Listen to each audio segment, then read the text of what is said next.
volevo sentire il periodo rosso in volo, grazie. Sono partiti alle 3 del mattino, destinazione Farindola, vigili del fuoco del comando provinciale di Treviso per dare il cambio all'hotel Rigopiano ai colleghi che stanno incessantemente scavando da giorni per trovare gli ospiti ancora dispersi. Sono 11 unità che vanno a comporre la squadra USAR, il team USAR dei vigili del fuoco del Veneto, e sono andati a dare il cambio al team della Toscana e al team del Lazio che sono stati i primi ad intervenire. È uno scenario apocalittico. Stiamo cercando di raggiungere i luoghi dove si presume possano esserci delle persone attraverso, spalando la neve e calandoci attraverso i lucernari di questo edificio. Il gelo, la fatica, il pericolo e la necessità di fare il più in fretta possibile. Il personale lavora in condizioni estreme, sussiste il pericolo slavina, sono state portate sul posto attrezzature anche all'avanguardia per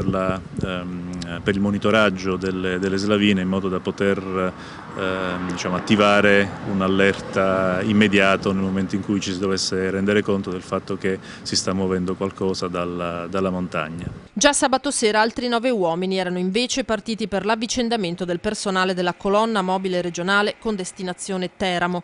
Nelle aree terremotate del centro Italia i vigili del fuoco trevigiani sono presenti dalla prima emergenza.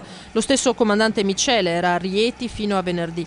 Uno scenario di devastazione aggravata dalle nuove scosse e dalla neve. Dal 24 agosto ad oggi abbiamo inviato sul posto, noi come comando dei vigili del fuoco di Treviso abbiamo inviato sul posto 250 unità per una permanenza media di circa 7 giorni ciascuno, ecco, quindi davvero un impegno notevole. E credo che andremo avanti, credo che si andrà avanti ancora per un po' perché la situazione lì è tutt'altro che normalizzata.